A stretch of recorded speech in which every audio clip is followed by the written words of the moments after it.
You to judge everybody here in this room, but they're not all like, oh, I'm getting on a private jet with Snoop Dogg. I didn't say that to you. I've never said that to you. Okay, when did I? That's not true. So I never said that to you. You're making up now. That was a fact. I have never said that to you ever in my life. Hey guys, welcome back to my channel. It's your girl, the Brooke Ashley, and today we are here to discuss The Real Housewives of Salt Lake City, Season 4, Episode 5.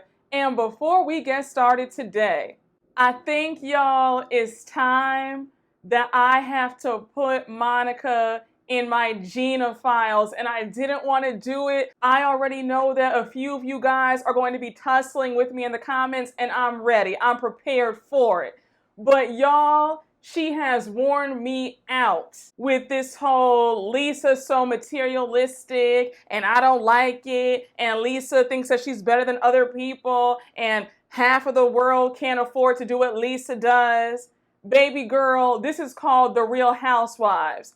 This show has been on for 17 years. It has always been about a cute flex, being able to buy out a store, being able to drop stacks at Neiman Saks. That's what it's been about. And the fact that you seem to be really pressed by how Lisa lives her life, and Lisa said it right. She said everybody here is materialistic. Everybody here has designer on. This one has Valentino on. This one's dripped in Chanel. So why are you so fixated on me? But y'all, this episode was a lot, especially with the rumor that was dropped. Whitney, I have some choice words for you because each and every episode you try it. But y'all, with all that being said, let's just jump right on into it because you guys already know that we don't have a minute to spare. So we open up this episode with Meredith and Lisa hanging out, and they're having a cute spa day. They're both getting facials. Meredith is so happy that her and Lisa are back on the same page. She's like, I'm just so happy that we're friends again. It feels so good to see you. And it was so funny because before they got the facials, they had to get their faces scanned to look for problem areas. And when it was Lisa's turn to get her face scanned, you saw all the problem areas. I was just like, well, damn. I said, Lisa, as vain as you are, I'm surprised that you didn't ask Bravo to scrap that out. When I tell y'all that I am so diligent about my whole skin routine, I will slather on the moisturizer, the sunscreen from head to toe. I'm just like, we need to keep the skin as glowy and as radiant and as fresh as it can be, okay? Because I don't want to get my face scanned and it's looking all blotchy the way Lisa's was. I was just like, girl. But I thought it was also really funny when Lisa and Meredith were talking about getting spray tans. And Lisa was like, Meredith, where do you go to get your spray tan? Because the place that I used to go in Park City, they banned me for life. So we find out from Lisa that the last time she went to go get spray tanned, things escalated. I think she had gone to the spray tan place right before closing. So the woman who worked there was like, sorry, you can't get a spray tan, we're closed. So Lisa's like, girl, let me in, let me get my spray tan. And she goes on to add that things escalated. The next thing she knows, she's cursing the employee out. And then she gets an email the next day saying, thank you for your business, but your business is no longer welcome here. And they have banned her for life. Now, when Lisa shared the story, I got the impression that the whole blow up between her and the employee at the spray tan place was a lot worse than what she said it was.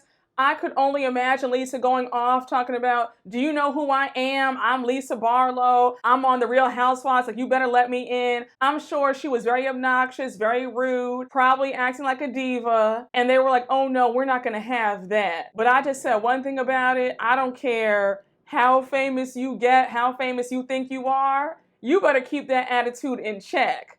And it's no shade, Lisa, but I wouldn't be surprised if your head has swelled just a little bit. Because I said, Miss Mamas, you can't be cursing folks out and then expecting them to still let you get services done at their establishment. I would have banned you too, because you're not going to sit up there and curse me out talking about let me into the store. I want to get my effing spray tan. Okay, and people in hell want ice water. So now they go and lay down to get their facials done. And when I tell you, Those facials look so relaxing. And I am a spa girl all day, every day. So I was getting my entire life during this scene. I was like, yeah, I need to book a facial real soon. So anyhow, they start talking about their families. Lisa's like, Meredith, we've known each other for such a long time. When we first met, Chloe wasn't even bat mitzvahed yet. And Brooks was just starting high school, and now you and Seth are empty nesters. It's just so crazy how time flies. So now she brings up how she's not ready for Jack to leave, and when he starts his mission, they won't be able to see each other. So Jack can't come home to visit, they can't go and visit him, so it's going to be a really long 2 years. Now, I don't know a whole lot about the Mormon religion, but for some reason, I don't know why I was so surprised to hear that your kid can't come back and visit you while they're on a mission and the parents can't go and visit them. I would be a bit nervous. I would just say, no, I don't know. You can't do a mission because if I can't see you for 2 whole years, you can't see me. What if something happens? And I'm curious to find out where the church selected for Jack to go and do his mission. Because remember, in an earlier episode, we found out that they can put you anywhere. You can go to Switzerland, Greece, France. So I wonder, is he out of the country? Is he here in the States? I'm really dying to find out more. But that whole not being able to see your child for 2 whole years, girl, you are strong. So now they change gears and they start talking about the Palm Springs trip. Lisa says that the trip had a lot of weirdness, and now she says that she wants to throw a cute party with all the women. And she says, even though Monica's getting on her nerves and she really pissed her off with the BS about Lisa being materialistic, she's still going to invite her anyway to avoid the drama. Now, Lisa had me screaming when she went on to add that she's going to be dripped down head to toe in labels to piss Monica off even more. And I said, Lisa, you and I, we are the same amount of petty because I would do the same thing. Bling, bling, bling. Bitches is mad. Monica will be physically ill fooling around with me if she wants to call me materialistic. Girl, I'll show you materialistic. Each arm will be draped in Cartier, Van Cleef & Arpels. Don't play with me, honey. I will break out the American Express and max it. Like that old stand-up that Cat Williams did where he said if you have 14 haters, make sure that you have a 15th hater by the end of the summer. I'm gonna make it real tough for you if I find out you don't like me. Believe that. So now we jump over to Whitney and Monica meeting up for lunch, and every time I see Whitney in a scene, I already know that Whitney's gonna bring us the BS, because that woman, like I said in the beginning, loves to stir the pot and make things worse. So anyhow, they sit down, grab a few drinks, start catching up, and Whitney wants to know where she stands with Lisa. So Monica says, well, Lisa did invite me to her party, so I guess that's a good sign. So Whitney co-signs. She's like, yeah, well, that's good because it took me 3 years to get in Lisa's good graces. Now, Whitney, let's stop for a minute, right? Because you were desperate to be Lisa's friend. Lisa had made it clear that she wasn't checking for you or your cousin Heather, and you pretty much forced her to be your friend. And the only reason why Lisa was your friend last season, it was because she fell out with Meredith. So I wouldn't get too comfortable talking about, oh, well, it only took me 3 years, but we're good now. I'd be cautious. So now Whitney calls out Monica for her behavior in Palm Springs. And she's like, Monica, I like you and all, but I have to be honest with you. Your behavior in Palm Springs, that really threw me for a loop. The way you started dragging your friend Angie K and then Lisa, I didn't like that. It felt like a red flag to me. Then she goes on to say that it looks like Monica was doing this to suck up to Meredith and Heather. And while I am nobody's Whitney fan, a broken clock is right at least twice a day. And Whitney told no lies. That's exactly what it looked like. Like she was throwing Angie under the bus and trying to get at Lisa to get in Meredith and Heather's good graces. And while Angie K is irritating, I'm not going to lie, I was really confused to see Monica just turn on her friend like that. In the first episode, you were super close, you were buddy-buddy, going out to lunch with her. Then by episode 3 and 4, you're done with her? I'm like, girl, where's this coming from? And before anybody thinks that I'm being super hard on Monica, let me just give her props for 2 minutes, because anytime these women are told anything about themselves, they get defensive, they start yelling and cursing. But the fact that Monica actually just sat there, listened to what Whitney was saying to her, and she took it in stride, I have to give her props, because a lot of people can't do that. And even Monica said, well, I received that. And she goes on to say that Whitney's probably not used to dealing with somebody like her. And she had told Angie K earlier on that she would call her out. So here's where Whitney really pissed me off. She's like, I just want to say, Monica, when it comes to Meredith, be careful hanging around her, because at the airport, Meredith pulled me to the side and she told me that she has some dirt on Angie K. Then she goes on to add that this is Meredith's MO. She always does this every time she's in conflict. She always claims that she knows rumors about somebody and she has all this dirt on them. Now, let me just stop you for a minute, Whitney, because you do the same thing as well. Let's not forget that all last season, you were going around running your mouth about what you had heard about Lisa and the Utah Jazz tickets and what Lisa does to get Vita tequila on the shelves. And then you blamed it all on Meredith when you guys went to that trip in, I think, Arizona?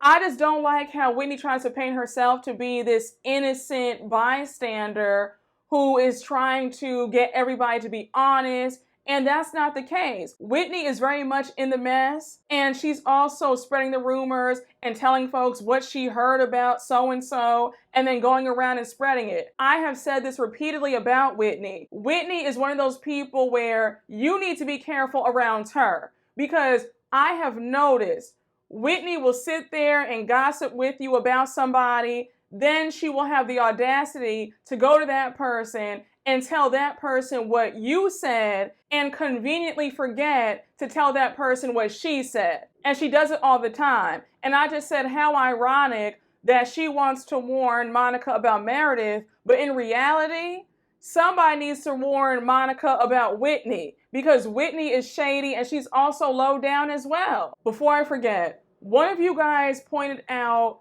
Whitney's hypocrisy in my comments last week. You said that it's funny that Whitney wants to say that Meredith uses what she's going through as an excuse when she does the same thing. May I just quickly say, I feel like I have one of the most lit comment sections, because y'all really, y'all drop so many nuggets in the comment section. Like, I always have such a good time reading your thoughts and the theories. Like, I have a good old time. I'll get a snack and I'll just sit there and read them. So I just want to say thank you guys for such a lit comment section. I used to pray for times like this, okay? Because when I first started on my YouTube journey, honey, I had 2 folks watching me, and I had my mama commenting and a sex bot.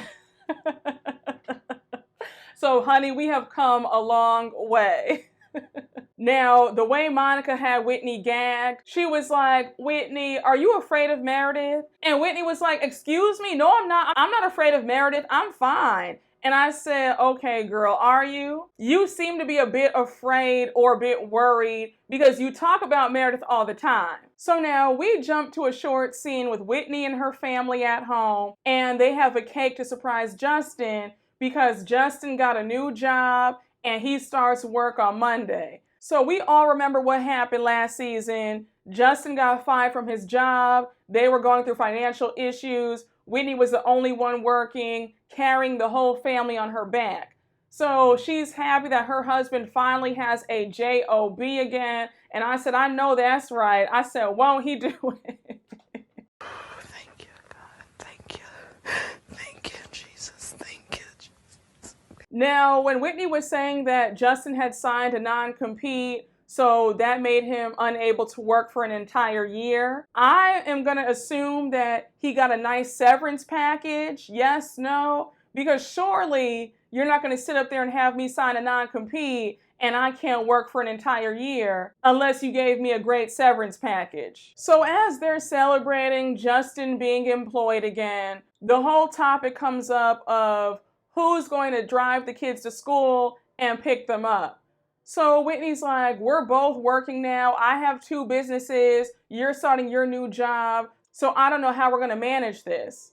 Now, personally, why wasn't this discussed beforehand? You guys already knew that Justin was going to be starting this new job on Monday. So why all this confusion? You guys should have worked out a plan months ago, maybe 3 weeks before. You guys have the money to hire some people, hire a nanny to watch the kids, drop them off at school, pick them up.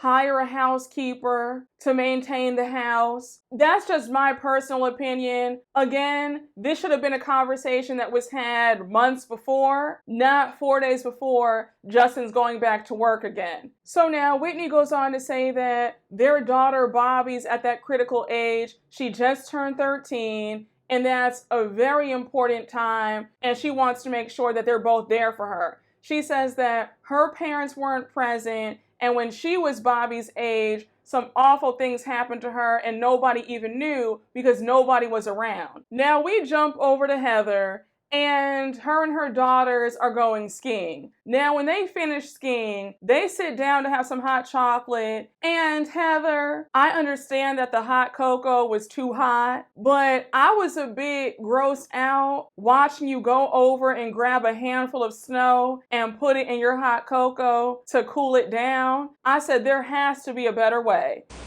No. Now, this conversation between Heather and her daughters really had me upset. We find out that Heather's daughter, Annabelle, is being bullied at school. So Heather says that she has anxiety every time she goes to school, and she also blames herself because she feels like ever since she released her book, Bad Mormon, the girls have been going through it in school. Now, I'm not a parent yet, and that's actually one of my biggest fears, is somebody bullying my future kids, because I promise you, everybody will be torn up. Like, God bless parents who deal with their kids being bullied. I don't know how you deal with that. And I am always so perplexed as to what is going on in a person's home where they think that it's okay to bully somebody. And do the parents not know that their child is a bully? Because again, you have me entirely effed up. And I was just getting so angry. I was this close to DMing Heather, like, girl, what's the name of your daughter's school? Like, let me just talk to those kids for a second, because I'll be damned if anybody's being bullied. Annabelle reveals that one of her classmates called her a "see you next Tuesday." I said, hold up. I thought that Mormons weren't allowed to curse. I thought they were super straight-laced and super holy. So were they even hearing those kind of words to say that to somebody anyhow? I was too done. I was really upset for her. I just said, And it seems like Heather's daughters are way too nice, because she was like, you know what? It's not a big deal. It's fine. I just ignore it. I was just like, girl, what is your Instagram? Let me DM you a whole bunch of reads for these people, because they do not have the right to sit up there and harass you for 8 whole hours. So Heather's like, well, my main concern is, do you guys feel safe at school? Because I remember you telling me that some girl shoulder checked you in the hallway. And now Annabelle says that she sometimes does not want to tell Heather anything because she feels like Heather overreacts. And I said, honey, if you're being bullied, your mom is not overreacting. You better be your child's biggest advocate and their best friend. What? I said, girl, your mom is not being too overprotective. If anything, she could be doing a lot more. But in all seriousness, though, I really hope that Heather's daughters learn to defend themselves. And I do want them to know that 99.9% of the reason why they're being bullied is due to jealousy. Because I've heard quite a few of these reality stars say that the minute they got on TV and they glowed up and they came into some big money, all of a sudden their children's friends start getting jealous. They start making remarks. So I think that the real issue is jealousy. and they're just angry that their mom is on the Real Housewives and their parents aren't famous. That's what it really is, in my opinion. But I thought it was so cute because her other daughter was like, honestly, we don't care. We pay them dust because they're obviously bothered. We're unbothered. And we live rent-free in their brains. I said, that's right, girl. You guys do live rent-free in their brains. So it's the day of Lisa's party. And one thing about Lisa does know how to throw a good party. You can tell that a coin was spent. So Lisa says, I work hard to afford the things that I have. And this party is celebrating my hard work. And the byproduct of hard work is money. Now, Lisa, I'm on your side when it comes to you versus Monica. I think that Monica is insecure. But at the same time, there are a lot of people who work really hard and still don't make that much money. So I understand the point that you're trying to make, but also just think about the people who really do bust their asses every single day in a variety of professions, and they're not making 1/10 of what you make. So just something to keep in mind. Again, I'm not bashing you, but I do want you to put things in perspective and realize that yes, while hard work does provide money, in a lot of cases, unfortunately, some of the hardest working people are not getting paid what they should be getting paid. But anyhow, the guests start arriving. We now see the ladies arrive. Meredith is there. Angie K is there. I was actually surprised to see Meredith and Angie K speak to each other. I was shocked because the way they went at it in Palm Springs, I was like, surely they will never speak again. So now we see Heather arrive as well as Monica. And the minute Monica stepped foot in the party, Lisa's like, hey, Monica, can you come over here for a second? I just want to talk to you. I just want to address what you said to me in Palm Springs about the materialistic comment. And then when you called me a piece of shit on the bus, I did not appreciate that. Read the room, Monica. Everybody in here is materialistic. Look at her. She has Balmain. She has Valentino. She's wearing Prada. She's wearing Chanel. Everybody in this group is materialistic. It's not just me. And being materialistic is not a bad thing. I said, let her know, Lisa. Let them know, Greg. Oh, I can show a Honk the picture. horn on their ass. Toot, toot. Boop, boop. Bam. So of course Monica's defensive and she's like, well, I'm wearing Zara. This is Steve Madden. And I just said, that's all well and good. But again, you can't be upset with Lisa because she's living the lifestyle that you want. Honestly, Monica, I'm not going to keep saying this. It's reading as you're jealous. And yes, two things can be true at the same time. Lisa can be obnoxious and flashy, but at the same time, Monica is looking like she's jealous and resentful because she does not have what they have. And also, Monica, your materialistic comment doesn't hold any weight because you ran out in episode 3 to buy yourself a Louis Vuitton purse for $5,000 to keep up with everybody else in this group. So if you weren't materialistic, you wouldn't care. It would be like, well, I have what I have, it is what it is, and I don't care to compete with these women. You're materialistic, but you just don't have the materials, and you're angry about it, and you want to take your anger out on Lisa. Let's just call a spade a spade. You're not going to sit up here, pee on my leg, and then tell me that it's raining. That's not what's going to happen. And I'm predicting that you're going to have quite a few more seasons on this show, and as you stay on, your paycheck will be getting larger and larger. So I'm curious to see what your attitude's going to be like when you're in Lisa's position. Because I've seen quite a few people that I know personally who they started off,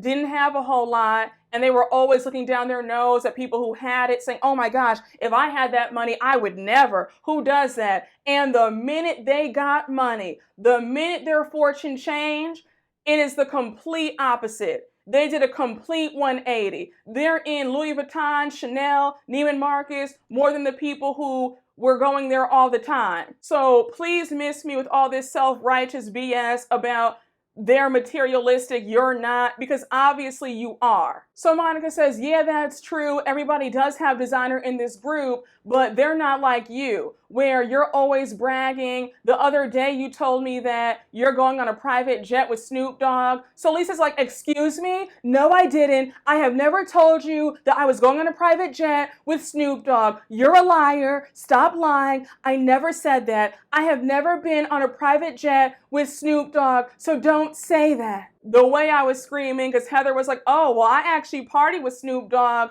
a few years ago, and they showed the picture. I said one thing about Heather. Heather is going to always find her way around a black athlete or an entertainer.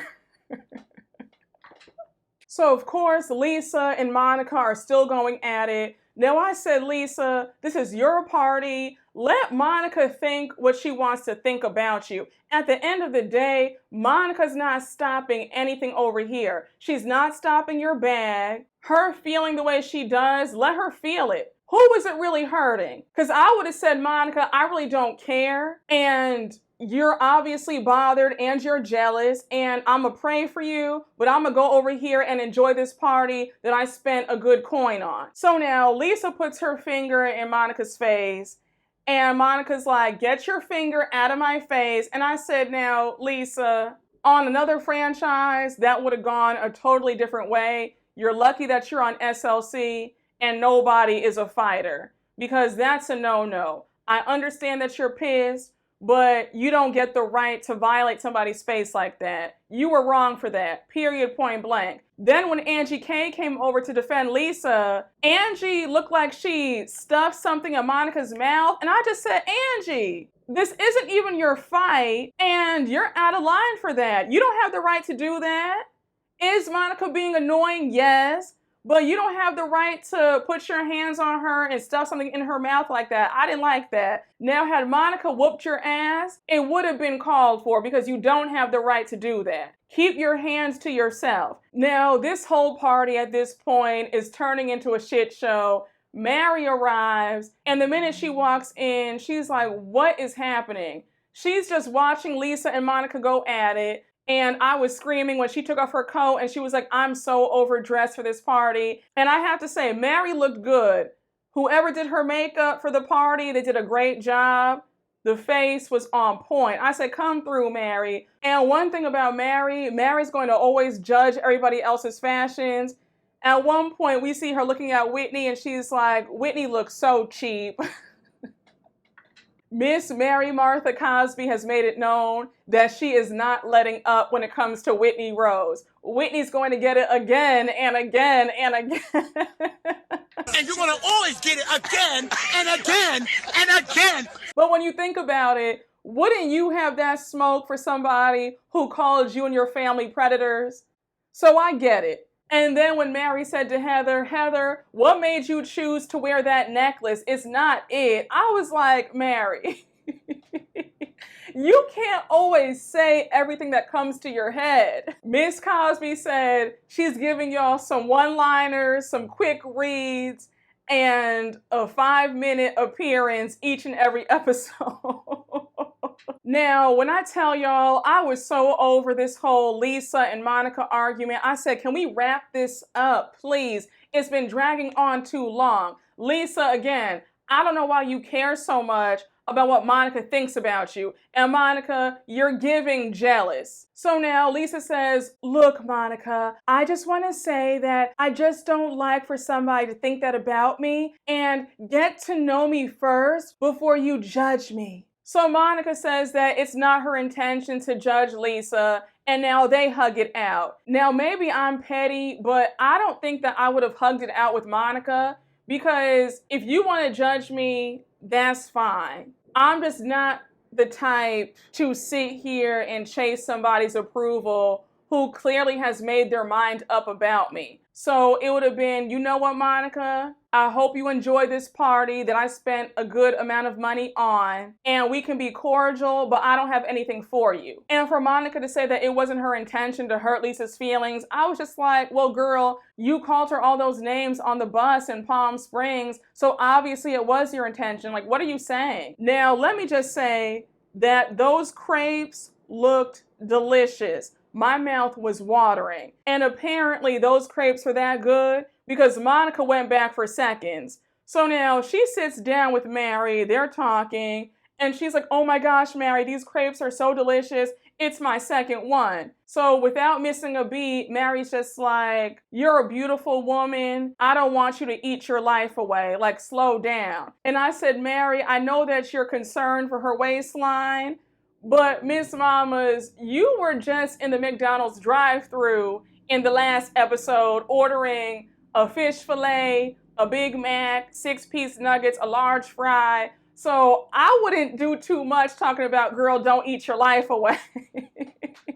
And now we see Whitney and Monica walk off to the side to talk about this whole mess with Angie K and Meredith. And what really kills me with Whitney is the faux concern. When she went on to say that Angie K deserves to know what's going on, how Meredith is claiming that she knows all this stuff about her, I said once again, why do you care so much? I cannot stand how Whitney tries to pretend like she's so innocent and she cares about people when it's the complete opposite. All she likes to do is stir up drama, mess, confusion, and strife, and then walk away with her hands clean. I can't stand it. And one of you guys hit the nail on the head when you said that Whitney is SLC's Ashley Darby. That's exactly who Whitney reminds me of. Because Ashley Darby pulls this same exact crap too. And what really confused me was the fact that Whitney wants Angie to know about this rumor, but she didn't even know what the rumor was. I said, now girl, why are you getting involved and you don't even know what's going on? I thought that Whitney knew the rumor that Meredith was talking about. So now she starts asking Monica if Monica knows, and Monica says, look, I'm gonna be real with you. I've heard from the streets of SLC that Angie K's husband has sex with other men, and they have an arrangement. So now Whitney says that Meredith should be the last one to talk about this. And here's where I was just really annoyed, because we've seen this storyline play out. This is honestly pathetic and sad to go after someone's husband's sexuality. I didn't like it. And I loved Angie K's husband's response to this whole entire thing, because he was in the audience when Angie was on Watch What Happens Live, and he was like, look, whether they're saying that I'm gay or straight, that's not what matters. It's the fact that they're saying that I cheated on my wife. Like, I don't play like that. And I said, exactly. I just feel like this kind of storyline is very low-hanging fruit, to say that somebody's husband is cheating on them and then to add the whole sexuality piece to it. Again, it's a cheap shot. And if I'm being honest, I don't even think that that was the dirt that Meredith has on Angie. I think that Meredith probably knows something about their finances or their businesses. Remember that they own 10 hair salons. And Meredith even addressed it on Twitter. She was like, oh no, that was not the rumor that I had heard. It was completely different. So I feel like Whitney and Monica are both being really messy for no reason. Because again, I wouldn't have repeated that. And I highly doubt that Meredith would stoop so low to repeat that kind of rumor about Angie. Just my opinion. So of course, Whitney's like, we have to call Angie K over and tell her what you just told me. So of course, they call Angie over. Angie's already nervous. She can tell by Whitney's tone of voice that there's something wrong. And Angie's like, girl, just spit it out. I don't like the tone. I don't like the vibe right now. What do you have to tell me? And I'm the same way too.